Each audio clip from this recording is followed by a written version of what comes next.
जिस वेशधारी में ये गुण हो उसे ही संत कहते हैं।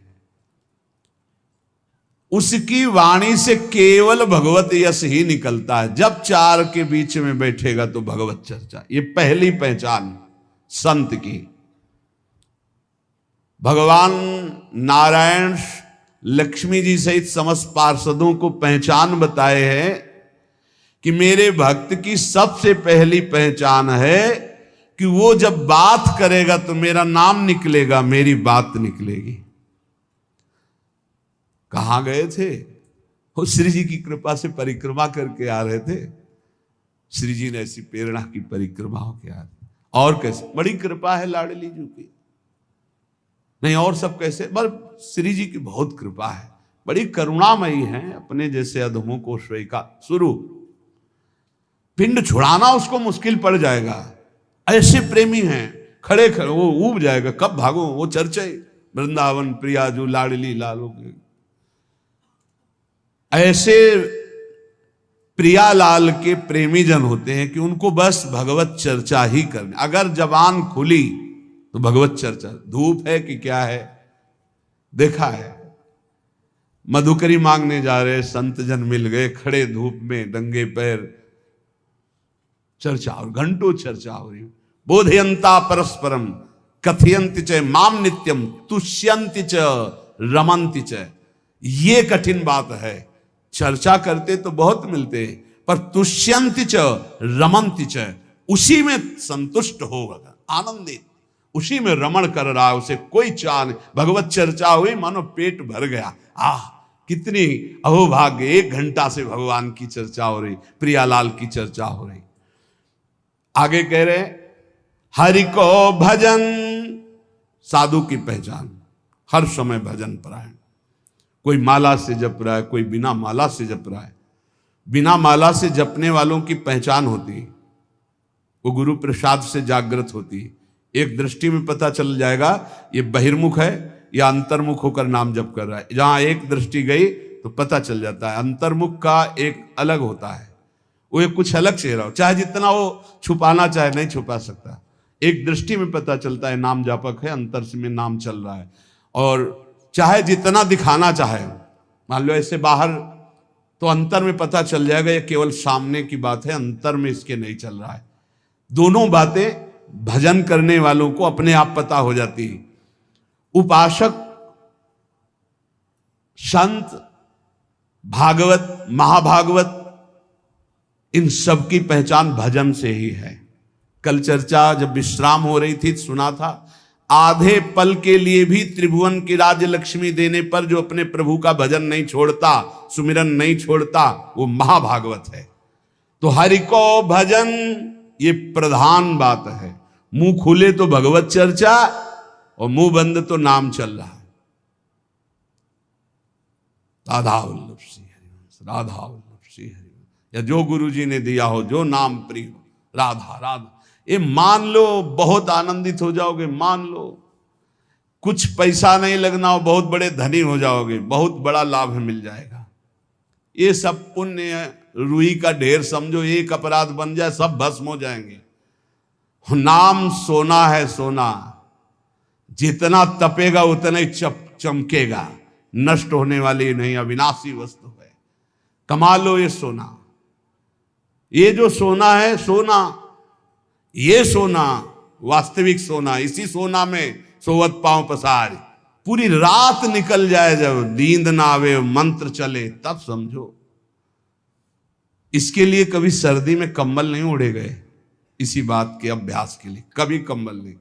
जो नीचे मार्किन पहने वही मार्किन उतार कर ऐसे पैर से फंसा के सर, पूरा शरीर कांप रहा है।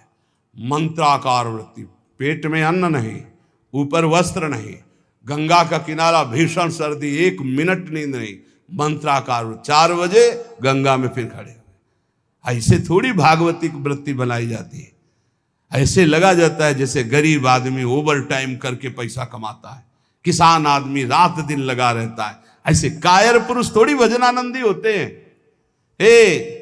ये शरीर को बहुत दुलार करने वाले भजनानंदी नहीं होते। सच्ची मानिए, जितना सुख शरीर को दोगे उतना अध्यात्म सुख से हीन होते चले जाओगे। मारो इस प्रकृति जन्य की अधीनता को तुमने जो स्वीकार कर रखी। हर प्रकृति का वार सीधे सहो। यह प्रवचन नहीं करते, जीवन में जो जिए वो बता रहे हैं। किसी आश्रम में ठहरना नहीं, ऐसे आश्रम में ठहरना जहां जंगल किसी का जाना नहीं, ऐसे बहुत से आश्रम मिले। जीवन भर प्रकृति से लड़ना रहा है, तभी परमात्म चिंतन का एक तार भाव बनता है जब सीधे प्रकृति का वार सहे। यम ही न व्यथ्यन्ते ते पुरुषम पुरुषर्षभ। काशी के घाटों में जो तपन होती थी दिन भर धूप की, तो रात्रि के 2 बजे तक तपना ही होती थी और 2 बजे उठ के नहा के विश्वनाथ जी जाना है। जीवन को एकदम प्रकृति से वार सहने वाला बना ले तो बहुत आनंद आता है। ये सुविधा नरक समझो, सच्ची मानिए आप। हरि भजन में दिखावा कभी नहीं होना चाहिए, नहीं तो सच्चाई का हरि भजन छूट जाएगा। भजन करने वाले उपासक को कभी कीर्ति की चाह मत रखना। ये हम प्रार्थना करते हैं, ये अंतिम वो खाई है जहां से गिरा करके भगवान से विमुख कर दिया जाता है। दिन है तो रात आएगी, रात है तो दिन आएगा, ऐसे देखना हम तुमसे कहते हैं। ये सब केवल बाहरी है। आंतरिक श्रद्धा अटूट होती है, बाहरी श्रद्धा में कोई दम नहीं होती। हम इन श्रद्धाओं की दम नहीं होती। इनको तो हर गली में खड़ी होना, जहां वाह वहीं खड़े हो गए। श्रद्धा वो होती अटूट कि चाहे जैसी परिस्थिति हो, चाहे जैसी घटना हो, मैं आपका हूं तो सिर्फ आपका हूं। वो होंगे अंगुलियों में गिनने वाले, वो अंगुलियों में गिनने वाले होते हैं। इसलिए साधु की सेवा पहचान, स्वयं साधु होते हुए साधु की सेवा और निरंतर हरिभजन और सर्वभूत पर दया, समस्त जीवों पर दया का भाव। दया बिना साधु कसाई, पर ये भी दया करी तो आफत आई बड़ी। कैसे तुम्हें बताए, मतलब बहुत विचित्र गति। आध्यात्मिक आनंद की प्राप्ति के लिए बिल्कुल व्यवहार शून्य जीवन जो जिया गया, उसमें बिल्कुल विपरीत जीवन प्रभु ने किया है। हजारों लाखों की जो भीड़, ये जनसंख्या है भगवान, ये भीड़ भजन अगर निरंतर आपका अभ्यास है तो चल जाएगा, नहीं तो आम हो जाएगा कि मैं बहुत बड़ा हो गया हूं। जहां हुआ मैं बहुत बड़ा हुआ, वहीं से भक्ति का नाश हो जाएगा। ये सम्मानम कल्यात घोर गरलम नीचापमानम सुधा श्री राधा मुरलीधरो भज सके वृंदावन मात्यज। ए भाई, कभी भूलकर भगवान से यश मत मांग लेना कि हमारा भी नाम हो जाए। बहुत खतरा है इस नाम में, बहुत खतरा है। आपसे सबसे प्रार्थना करते हैं, यश की चाह मत रखना। उर्कछु प्रथम वासना रही, सो प्रभु पद सरित प्रीति सो बही। बहा दो वासना को। अगर कोई वासना रहेगी तो बहुतायत में मिलेगी, क्योंकि मेरा मालिक सबसे पहले अंदर की वासना की पूर्ति करता है। विभीषण जी के पहुंचने पर सबसे पहले लंकाधिपति का अभिषेक किया। इसलिए साधक अंदर की वासनाओं को देख लो। अगर कोई भी वासना तो हटा दो। नहीं, मेरे स्वामी का स्वभाव है, पहले तुम्हें वासना की चीज फेंकेंगे, ले, और जब घृणा हो जाएगी तब आगे बढ़ा देंगे। मान आखिरी खाई है जिस पे साधु गिर जाता है। इसीलिए सबसे पहले सिद्धावस्था की सीढ़ी पे निर्माण लिखा है। निर्माण अमोहा जित संग दोषा।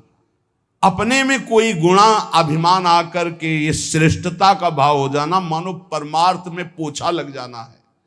भाई कभी अहम, ये भाव मत अहम में लाना कि मेरा नाम हो जाए। भगवान को जो करवाना तो करवाने, वो तो सर्व समर्थ हैं, वो तो नौकर हैं, हम वैसे ही करना पड़ेगा।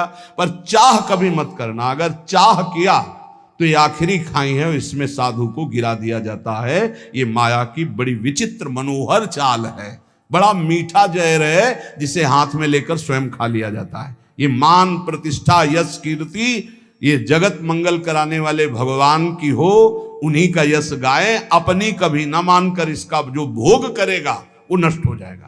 मेरी यश कीर्ति इससे नष्ट हो जाएगा। सर्वभूत पर दया, दया तो करनी है, पर दया वो जिसमें भगवत विस्मरण न होने पावे। दया को उल्टा याद। अगर हरि की याद भूल गई तो वो दया फंसा देगी पक्का। और जिस दया में हरि सामने है कि ये मेरे भगवान हैं, वो कभी नहीं फंसा पाएगी। संत के लक्षण, जब वाणी खुले तो भगवत चर्चा, जब वाणी बंद तो भगवान नाम जप, और स्वयं साधु होते हुए साधु की सेवा ये प्रधान लक्षण है। हरि को भजन साधु की सेवा, सर्वभूत पर दाया, हिंसा लोभ दंभ छल त्यागे, विषम देखे माया। कभी किसी की हिंसा न करे, ये साधुता का लक्षण है। कभी जीव को, किसी जीव को कष्ट देना नहीं। मन से वचन से अगर आप थोड़ा भी किसी के प्रति रूखा भाव कर लें तो आप अंदर देखना आपके भजन में फर्क पड़ जाएगा। ये अंदर के अनुभव की बातें करते हैं। अगर उसको तुमने डांटा है, सही माने में डांटा है और भगवत भाव करके डांटा है, तब तो आपका भजन चलेगा। और अगर भगवत भाव नहीं किया है और बिना किसी अपराध के आप डांट रहे हैं तो आपका भजन बंद हो जाएगा पक्का। थोड़ा अपराध है, बहुत डांट दिया तो आपका भजन बंद हो जाए। ये भागवती क्षेत्र है। किसी को न वचन से, न शरीर से, न मन से पीड़ा ना पहुंचाए, किसी को भी नहीं। देखो, गुरु शिष्य एक व्यवहार का संबंध है, परमार्थ नहीं। आप ये मत समझना कि गुरु शिष्य परमार्थ का है। परमार्थ तो एक ही तत्व है, न गुरु है न शिष्य है। अगर शिष्य शिष्य वो गुरु ही है, गुरु गुरु वही भी शिष्य है, वही गुरु है वही शिष्य, दो नहीं। द्वैत परमार्थ नहीं है, परमार्थ एक वस्तु है। परमार्थ में गुरु शिष्य नहीं, ये व्यवहार है। प्रणाम नमस्कार वंदन ये सब व्यवहार के अंदर। परमार्थ में एक वासुदेव यहां जो विराजमान वही यहां विराजमान है। उसी वासुदेव को देखकर वो स्वांग शिष्य का कर रहा है तो आप स्वांग गुरु का कीजिए। बस स्वांग है, सत्य वस्तु एक ही है जो सर्वत्र विराजमान है। इसलिए किसी को भी वचन से, शरीर से या मन से पीड़ा ना पहुंचावे। लोभ, किसी भी तरह अर्थ का लोभ ना आने पावे। दंभ, कोई दिखावा मान प्रतिष्ठा के लिए नाटकबाजी नहीं होना चाहिए। छल त्यागे, छल अंदर कुछ है बाहर कुछ है ऐसा ना करे। साधुता का मार्ग निर्मल है। संत सरल चित जगत हित जान स्वभाव सने। संतों का स्वभाव ही होता जगत मंगल करना, सरल चित्त, छल कपट रहित रहना। और विषम देखे माया। माया किसे कहते हैं? मैं मोर तय तोर, जहां तक इंद्रियां जा रही, जहां तक भोग विलासता के लिए मन जा रहा, सो सब माया जानो भाई। अपने माया में ही जी रहे हैं, माया में ही रह रहे हैं, माया के ही शरीर में है। इसे भगवत समर्पित करके माया की वस्तुएं भगवत प्रसाद करके पाओ। माया की वस्तुएं भगवत समर्पित करके प्रसादी पहनो, बच जाओगे। अगर स्वयं भोक्ता बनोगे अमनिया के तो फिर माया फंसा लेगी। अमनिया ठाकुर जी को प्रसादी आपकी, बच जाओगे। ये सिद्धांत है बचने का। एक भी वस्त्र बिना ठाकुर जी को अर्पित किए मत पहनना। एक बूंद पानी बिना अर्पित किए मत पीना। एक भी अन्न का टुकड़ा बिना अर्पित किए न जाए तो आप देख लेना माया मुक्त हो जाओगे। सहनशील साधु कौन? जो सह जाए, अंदर की बात और बाहर की भी बात। बाहर कोई गाली दे दे, अपमान कर दे, निंदा कर दे, सह जाए। अंदर की बात, काम आ रहा है, क्रोध आ रहा है, लोभ आ रहा है, मोह आ रहा है, चुपचाप सह जाए। इनके सहने से भगवान की प्रसन्नता होती है। इनके सहने से भगवत भक्ति बहुत जोर की बढ़ती। सहत सहत बाढ़े भगत गिरे तन गुरु हित गान। ये नियम बना लो कि मुझे सहना है, सहने से भगवान प्रसन्न होंगे।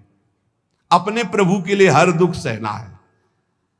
जब ये बात आ जाती है तो सब कुछ सहन करने में आनंद आता है। भला कष्ट सहने में कहीं आनंद आता है? लेकिन आनंद आता है अपने प्यारे के लिए कष्ट सहने में आनंद आता है। सहनशील, अगर ज्ञान हो जाए तब तो फिर क्या कहना, ज्ञान नहीं तो अपने प्रभु के लिए सहो। ज्ञान में तो सहना ही क्या, स्वाप्निक है, बिल्कुल स्वाप्निक है। बिल्कुल जैसे जगत आप देख रहे हो, बिल्कुल स्वप्न चल रहा है। ये दीर्घ स्वप्न है मोह निद्रा में। भक्ति में उसे ऐसे ले लो कि भगवान की लीला हो रही है तो हमें भगवान सहना चाहते हैं, इसलिए गाली दिला रहे हैं, इसलिए निंदा करा रहे हैं, इसलिए अपमान करा रहे हैं। चुपचाप सह जाओ। आशय उदार, आशय उदार होना चाहिए। आशय हमारा सांसारिक नहीं होना चाहिए। आशय क्या है? भगवत प्राप्ति। भगवत प्राप्ति के लिए हमें हर बात सहनी है। धीरज, धैर्यवान। भगवत प्राप्ति अगर आशय नहीं, लक्ष्य नहीं, तो आप सह नहीं सकते, पक्का समझ लेना। भगवत प्राप्ति के लिए सह सकते हो। भगवान की बड़ी विचित्र लीला, बड़े बड़े सिद्धों को पिटवाया है और पुजवाया है, दोनों काम करते हैं वो। पुजवाना भी वाह वाह और पिटवाना भी, ये दोनों काम साथ उनके चलते रहते हैं। अगर ऊपर से कुम्हार पीटता है मटकी को तो अंदर से हाथ दिए रहता है, ऐसे दोनों कार्य होते हैं। अब बोलो बूढ़े बाबा माधवदास जी हैं जगन्नाथपुरी में, और उनकी कौन सी परीक्षा बकाया है? साथ ले जाते हैं बाबा, रात्रि में शयन हो जाता है जगन्नाथ जी का, आते हैं बाबा चलो आज राजा के बगीचे के कटहल का, बड़ी खुशबू मार रही, पके कटहल है, तो जय जय आप सुबह हमें आदेश करें, हम राजा के पास जाएंगे, भिक्षा मांगेंगे, वो कटहल लाके आपको दे देंगे। जब राजा सुनेंगे कि आपको कटहल पसंद है तो बगीचा ही आपके नाम करवा। तो बाबा जो चोरी में आनंद मिलता है वो साहूकारी से मांग के थोड़ी ठीक लगेगा। बोले वैसे प्रभु चोरी क्या हो, तो आप ही का बगीचा है, आपका ही तो। बोले उपदेश मत करो, हमारे साथ चलो। बाबा को ले गए, बाउंड्री फंदवाए, ठाकुर जी झील कर बाउंड्री सुनको, 9 किशोर, ये तो आप चढ़ गए। बाबा आप ऊपर कटहल के पेड़ में, वो बहुत पका है। बोले अनीति मत करो जय जय, आप 9 किशोर आप चढ़ो, हम नीचे हैं। बाबा तुम चढ़ो, हम नीचे से बताते रहे। जो ही कटहल एक तोड़कर पका फेंका, उसने कहा वाह वाह बाबा बहुत। अरे बोले जय जय, इतनी जोर से वाह वाह कह रहे हो कि चौकीदार सब जान जाएंगे, पिटवाओगे आप हमें। फिर दूसरा जो फिर वाह वाह, तो दरवाजा खुला, चौकीदार आए, आप तो अंतर ध्यान हो गए, पकड़े गए माधोदास। रात्रि का समय तो 10-5 डंडा होता, पर जब देखे कि कौन है तो पता चला कि तो माधोदास बाबा। तब सुबह राजा के सामने पेशगी हुई। राजा तो उतर कर साष्टांग दंडवत हुआ, अरे महाराज आप आदेश कर देते तो जितने कटहल लगे सब आपकी कुटिया भिजवा देते, आप ऐसा। बोले आप आदेश कीजिए, आप ऐसा। अरे बोले हम क्या आदेश करें, क्या तुम्हें बताएं। समझाया था कि सुबह हम राजा के यहाँ से भिक्षा मांग लाए, पर वो बोले कि ऐसे ज्यादा आनंद आएगा। तो आनंद तो हमें आया महाराज, देखो पूरे डंडा बने हुए तुम्हारे चौकीदार। मतलब क्या? बोले जगन्नाथ जी साथ थे, ऐसा। बड़ा अपराध बन गया। सुबह ही पूरा सब हो जाके जगन्नाथ जी को समर्पित कर दे। बड़े बड़े सिद्धों को पिटवाना। अब वो कहीं भोजन मांगने नहीं जा रहे, रात दिन भजन में डूबे हुए हैं। अपना थाल अपने पार्षदों से जो भोग में लगा सजवा करके आप दिव्य पार्षदों से गायब करवा दिया। माधवदास बाबा के पास, बाबा पा लीजिए, वो प्रसाद आया जगन्नाथ जी का। हाँ अभी रख दो, फिर हम धो के रख देंगे, बाहर से ले जाना। अब प्रगट पार्षदों ने देखा थाल ही गायब। अब पूरी हल्ला मच गया, जगन्नाथ जी का थाल गायब, भोग का। जब माधवदास बाबा भजन से उठे, खूब प्रसाद पाया और समुद्र से धोकर अपनी झोपड़ी के ऐसे कुटिया के ऐसे किनारे, किसी ने बताया थाल तो वहां धुली मंजी रखी हुई है जगन्नाथ महाराज जी की माधवदास बाबा के पास। वहां गए तो देखा था। बोले ऐसा छोर। अब ये भी नहीं सोचा कि जब भोग लगता है तो सब पार्षद ऐसे बैठते हैं, पर्दा लगता है, वहां से थाल कौन ले जाएगा। बड़ी पिटाई की माधवदास। अच्छा माधवदास बाबा इसलिए पिटाई को सुखपूर्वक सह रहे थे कि महाप्रसाद पाया है तो ये भी प्रसाद पा लो। अब थाल लेकर के भूखे हैं तो थाल आप भिजवा रहे हैं, आप ला रहे हैं, पिटाई आप कर। इनके रहस्य को समझना बड़ा कठिन, इसलिए ये कभी ना समझे कि ये गाली देने वाला कोई और है, ये पीटने वाला कोई। प्रभु पिटवाते हैं, प्रभु ही पुजवाते हैं, दोनों काम कराते रहते हैं, बैलेंस बराबर बना के चलते हैं, पक्का समझना है। सहनशील। कोई डर रहा होगा कि यार ज्यादा भक्ति करने पे पिटवाई में पिटवाते भी है। ये सिद्धों के साथ करते हैं, आपके साथ नहीं खेलेंगे। बच्चों को भारी वजन उठाने को नहीं दिया जाता, अपने लोग बच्चे हैं इसलिए चिंता मत करना कि आपकी भी परीक्षा होगी। ये सिद्धों के साथ खेलते हैं। सहनशील, आशय उदार, अति धीरज सहित विवेकी, अत्यंत धैर्यवान, और विवेकवान, सद असद का ज्ञान रखने वाले को विवेकी कहते हैं। सत्य वचन, साधु के वचन सत्य होते हैं, इसलिए कभी असत्य न बोले। सत्य वचन सबको सुखदायक, जब बोले तो विचार करके बोले, और ऐसे वचन बोले जिनमें दूसरों को सुख मिले। ये बचने का दरिद्रता, वचन में दरिद्रता क्या, कोई पैसा लगता है? बड़े मीठे वचन बोलो बना के, दूसरों को सुख पहुंचाने वाले हितकर सत्य वचन बोलो। और गहि अनन्य व्रते की, अपने इष्ट का अनन्य होगा, ये होता संत की पहचान। बोले इंद्रियजित, 5 ज्ञानेंद्रियां 5 कर्मेंद्रियां उसके बस में होंगी, पर अभिमान न जाके, इंद्रिय विजयी होने का अभिमान नहीं होगा। तो बोले करे जगत को पावन, ऐसा महात्मा सारे संसार को पावन करने वाला होता है। भगवत रसिक तासु की संगति, तीनों ताप न सावन, ऐसे संतों की संगति तीनों ताप, दैहिक दैविक भौतिक सब तापों का नाश करने वाला होता है। तो श्रीपाद कहते हैं कि वृंदावन में यदि ऐसे रसिकों का संग मिल गया तो आप ये जान पाओगे कि वृंदावन में जो कूकर शूकर जीव जंतु हैं सब भजनानंदी परमहंस हैं, महापुरुष हैं। वृंदावन मनु विंदाम्य हम अपि देहम स्व सुकरादि नाम। इसलिए मैं भी ये इच्छा करता हूं कि मेरा शरीर अगर छूटे और प्रियालाल ना मिले तो मैं सुअर कुत्ता वृंदावन का बनूं, बाहर ना बनूं। और ये यहाँ का सिद्धांत है, यहां जिसका शरीर छूटता है उसे बाहर नहीं भेजा जाता। कीड़ा मकोड़ा पशु पंछी जो भी बनेगा वो यहीं का बनेगा। मेरा जन्म वृंदावन में ही हो, किंतु अन्य जगह देव शिरोमणि दुर्लभ शरीर मुझे ना मिले। मुझे वृंदावन में सूकर कुकर आदमी बन, क्योंकि यहां कभी रसिकों की जूठन मिलेगी, प्रियालाल के गुण गाने वाले रसिकों के दर्शन होंगे, प्रियालाल का यश सुनने को मिलेगा, और जब इसी रज में शरीर छूटेगा तो प्रियालाल की प्राप्ति हो जाएगी। संत वचन, महापुरुषों ने जगत मंगल के लिए उपदेश किए हैं। ये जो पीछे आपने सुना होगा यम नियम धारण करना चाहिए, अगर यम नियम धारण करता है तो उसमें बड़ी दिव्यता आती है। यम नियम आसन प्राणायाम प्रत्याहार धारणा ध्यान समाधि यो अष्टांगानि, योग के ये 8 अंग हैं, 8 अंग हैं। यम नियम आसन प्राणायाम प्रत्याहार धारणा ध्यान और समाधि, ये अष्टांग योग कहलाता है। पर यम नियम हर उपासक के जीवन में होना चाहिए, चाहे जिस मार्ग का हो। ये यम नियम सब संप्रदाय सब उपासकों के जीवन में होते हैं। क्या यम? ये 5 होते हैं, अहिंसा सत्य आस्तेय ब्रह्मचर्य अपरिग्रहा यमाह। ये यम, किसी की हिंसा न करना, सत्य आचरण, सत्य भाषण, सत्य विचार, किसी की चोरी न करना, सदैव ब्रह्मचर्य का पालन या गृहस्थ में उचित ब्रह्मचर्य का पालन, और अपरिग्रह, किसी से भी दान न लेना, ये यम है।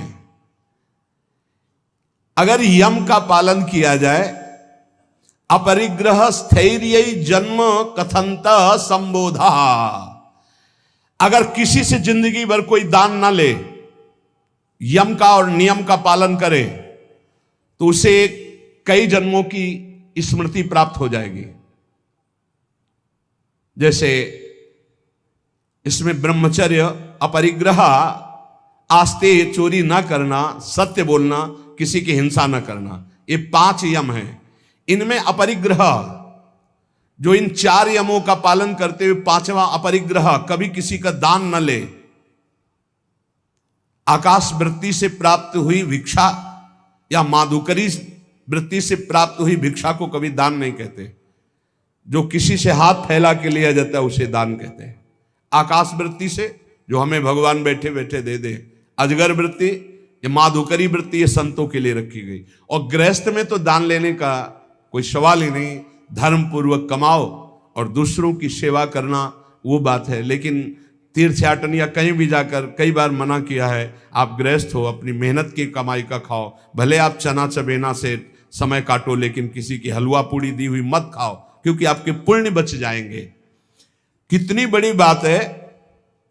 यही यम का पालन कर रहे थे भीष्म पितामह जी। ब्रह्मचर्य, सत्यवादी और अहिंसा।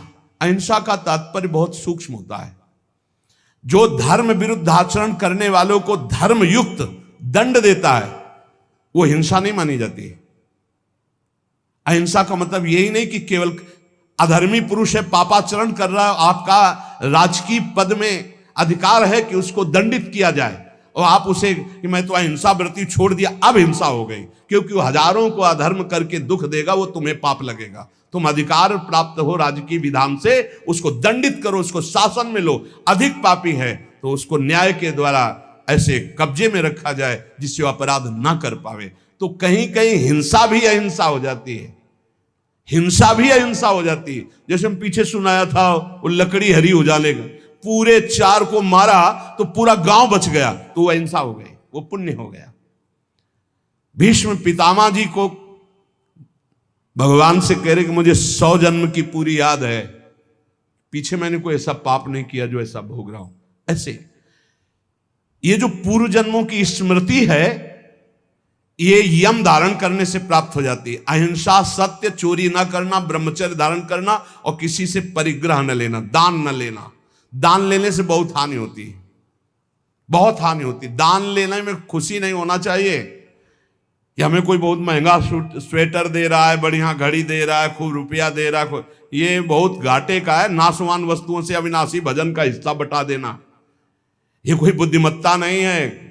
सहज में काम चलाओ और खूब भजन करके जगत मंगल करो, भजन करके भगवत प्राप्ति करो। देखो कितनी बढ़िया बात कह रहे हैं। अपरिग्रह स्थैर्य जन्म कंथता संबोधा। अनेक जन्मों की वो याद बैठे बैठे कर सकता है, पूर्व जन्म में मैं कौन था या पूर्व जन्म में आप कौन थे। जो किसी का कभी दान नहीं लिया और अखंड ब्रह्मचर्य से रहता है, सत्य बोलता है, चोरी नहीं करता, किसी की हिंसा नहीं करता, जो ब्रह्मचर्य से रहता है। ब्रह्मचर्य प्रतिष्ठायाम वीर लाभः। ब्रह्मचारी जैसा कोई बलवान नहीं होता, शारीरिक बल कोई बल नहीं कहा जाता। ब्रह्मचर्य में सामर्थ्य होती संकल्प बल की, जाओ ऐसा, फिर वैसे ही होगा। अध्यात्म बल बहुत बढ़ जाता है ब्रह्मचारी का, आत्मबल बहुत बढ़ जाता है। कहीं भी वो भयभीत होना, कहीं भी शंका कर लेना, कहीं भी पराजित हो जाना उसके स्वभाव में नहीं होता। जो ब्रह्मचारी होता स्वभाव में नहीं होता। ये खास बात होती है। भगवान परशुराम जी के पास जब अंबा जी गई, अंबा जो काशी नरेश की 3 राजकुमारियों में एक सी थी, उन्होंने कहा कि मैं आपसे सहायता चाहती हूं भृगुवर, मैं आपकी शरण में हूं, शरणागत की रक्षा करनी चाहिए। बोले पहले तो तुम्हारा स्त्री स्वरूप है, वैसे ही अधिकार बनता है रक्षा का। दूसरा तुम शरण में हो, बोलो कौन त्रिभुवन में ऐसा है जो तुमको कष्ट दे रहा है। बोले पहले वचन दो कि मैं उसको मारूंगा। बोले निश्चित परास्त करूंगा उसको। बोलो कौन है? तो कहा आपके प्रिय शिष्य भीष्म। एक बार तो परशुराम जी की भीष्म के द्वारा ऐसा कैसे अपराध बन गया, क्या हुआ, पूरी घटना सुनाई। तो उन्होंने कहा वैसे तो उन्होंने ऐलान किया था कि मैं हस्तिनापुर नरेश के लिए इन राजकुमारियों का अपहरण कर रहा हूं। उन्होंने ये तो नहीं कहा था कि मैं अपने लिए, उसी समय तुम्हें बोल देना था कि मैं साल्व से प्रेम करती हूं, तुम्हारी त्रुटि रही। तो उनका भगवान मैं समझ रही थी कि आपके शिष्य आप पक्ष लेंगे। बोले बिल्कुल पक्ष नहीं लूंगा, तुम शरणागत हो, तुम्हारे लिए मैं, मेरी आज्ञा का पालन करेगा। अखंड ब्रह्मचारी भीष्म जी और अखंड ब्रह्मचारी भगवान परशुराम जी, दोनों सत्य पे हैं, दोनों महान हैं, पर एक गुरु है एक शिष्य है। पर एक इच्छा का अनुमोदन कराने के लिए अपनी द्वेष वृत्ति का भगवान परशुराम जी का आश्रय लिया, इसलिए परशुराम जी कमजोर हैं। और सत्य का पालन करने के लिए धर्मनिष्ठ इसलिए चेला बहुत जोरदार के हो गए। भीष्म जी बुलाया भीष्म जी को बाहर हस्तिनापुर की, अर्घपाद्य आदि लेकर गए, प्रार्थना की, परिक्रमा की, दंडवत किया। बोले मेरी आज्ञा है अंबा को स्वीकार करो। बोले कदापि गुरुदेव नहीं, क्योंकि सब कोई जानता है सत्य के आगे कुछ नहीं, और मैं सत्य प्रतिज्ञा किया हूं कि अखंड ब्रह्मचर्य रहूंगा, जीवन में कभी संतान उत्पन्न ही नहीं करूंगा। तो उनका युद्ध या अंबा, तो उनका युद्ध गुरुदेव से युद्ध, उन्होंने ही विविध प्रकार के दिव्यास्त्रों की शिक्षा भीष्म जी को दी थी जब गंगा जी ले गए थे। और गंगा जी ने और भी दिव्यास्त्र सिखाए थे जो परशुराम जी को भी पता नहीं थे। ऐसे थे, रोज युद्ध होता, पहले जाते, परिक्रमा करते, साष्टांग दंडवत करते हो, कहते आशीर्वाद दीजिए विजयी भव का। बोले योद्धा तो मैं ही हूं, तुम्हारा विपक्ष का मैं आशीर्वाद नहीं दे सकता, पर हां बलपूर्वक युद्ध करना, बलपूर्वक युद्ध करना। आखिरी युद्ध जितना भयानक हुआ कि गंगा जी, अष्टवसु सब जागृत हो गए, उपस्थित हो गए। भीष्म जी ने एक अस्त्र ऐसा चढ़ाया था जो परशुराम जी के पास काट नहीं थी, निश्चित परशुराम जी का वध हो जाता। गंगा जी आकर के पकड़ लिया और कहा नहीं नहीं, ऐसा बिल्कुल ठीक नहीं है। समस्त अष्टवसु आ गए, तो उन्होंने कहा मां ये प्रत्यंचा पे चढ़ा हुआ धनुष तभी उतरेगा जब गुरुदेव अपना रथ पीछे कर दें, अपना धनुष नीचे कर दें। तो गुरुदेव कैसे नीचे कर से? अष्टवसुओं ने, सब देवताओं ने कहा प्रभु आपका चेला है, अब आपको धनुष नीचे करना पड़ेगा, अगर छूट गया तो आपके पास काट नहीं है, आप अबद्ध हैं, फिर भी बध हो जाएगा आपका। भीष्म जी के बाण तभी धनुष से उतरे जब वो रथ पीछे हटा, धनुष नीचे किया, कूद गए, परिक्रमा की, और गुरुदेव बोले जा विजयी भव, कहते विजयी हुआ। तो सत्य, ब्रह्मचर्य, अहिंसा, अपरिग्रह बहुत बड़ी ताकत है। ब्रह्मचर्य में बहुत बड़ा बल है, उसको आज हमारी समाज समझ नहीं पा रही। यम नियम के बिना जीवन बिल्कुल पशुवत जीवन है। यहां कह रहे हैं ब्रह्मचर्य प्रतिष्ठायाम वीर लाभा, महान बल, जो चाहो आप कर सकते हो संकल्प के द्वारा। जो आपको दिव्यता किसी में दिखाई देगी वो ब्रह्मचर्य की होगी। भीषण कष्ट को भी सहने की सामर्थ्य, सर्दी गर्मी, मान अपमान, दुख सुख, लाभ हानि और सत्यवाद, संकल्प बिल्कुल सिद्ध होने लगता है। जिसका ब्रह्मचर्य पवित्र होता, जो संकल्प करेगा, और संकल्प नहीं करेगा तो ब्रह्मचर्य अध्यात्म की ऊंचाई में बैठाकर उसे मुक्त कर देगा। अस्ते प्रतिष्ठायाम सर्वरत्नोपस्थानम, जिसने कभी किसी की चोरी नहीं की, जीवन में छल नहीं किया, तो इसी जन्म में उसके पास दिव्य धन, दिव्य रत्न आदि एकत्रित होने लगेंगे, पक्का। विविध प्रकार के स्वर्णाभूषण, विविध प्रकार की भोग सामग्रियां, ऐसा संयोग बनेगा।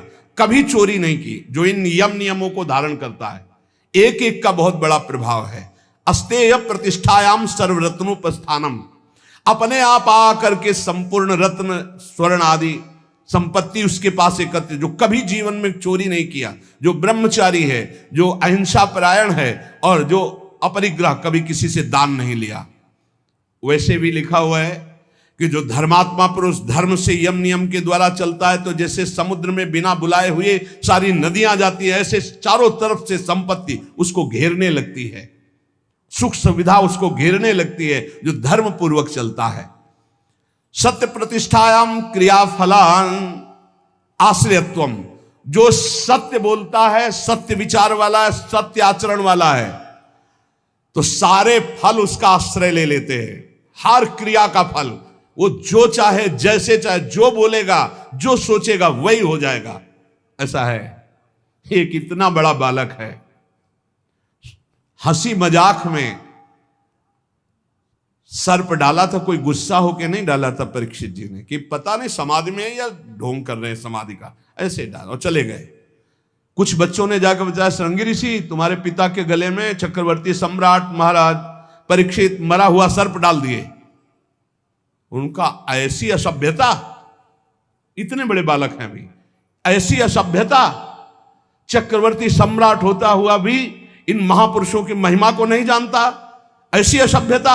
ये समझता है, यही दंड धारण करता है, देख मैं ब्रह्म ऋषि बालक हूं, इसको दंड देता हूं, आज के 7वें दिन तक्षक सर्प इसे काटेगा और मरेगा। इतने बड़े बालक हैं। जबान से निकली हुई हर बात, जब उनके पिता शुद्धि में आए, साफ हटाके से दौड़ के आके संग ऋषि लिपट गए। उनका रोने की क्या जरूरत है, मरा हुआ ही सर्प तो था। उनका पिताजी, अपमान है आपका। अपमान तो उस राजा का हुआ, वो धर्मात्मा राजा आया हुआ था, आश्रम में आया हुआ राजा अतिथि था। हमें चाहिए था हम जल पिलाते, हम उठकर अर्घ देते, पर मैं बाह्य था ही नहीं, बाह्य दशा में, समाधि दशा में अंतर था। वैसे तो अपराध मेरा ही बना कि राजा धर्मात्मा आया और मैंने स्वागत नहीं। बोले प्रभु हमने तो उसको दंड दे दिया। क्या 7 दिन में तक्षक डसेगा? इतने बड़े धर्मात्मा राजा को ऐसा शाप, मतलब पिता की भी सामर्थ्य नहीं कि उसे नष्ट कर सके। बोले शाप तो अमोघ है तेरा, क्योंकि तू ब्रह्म ऋषि बालक है।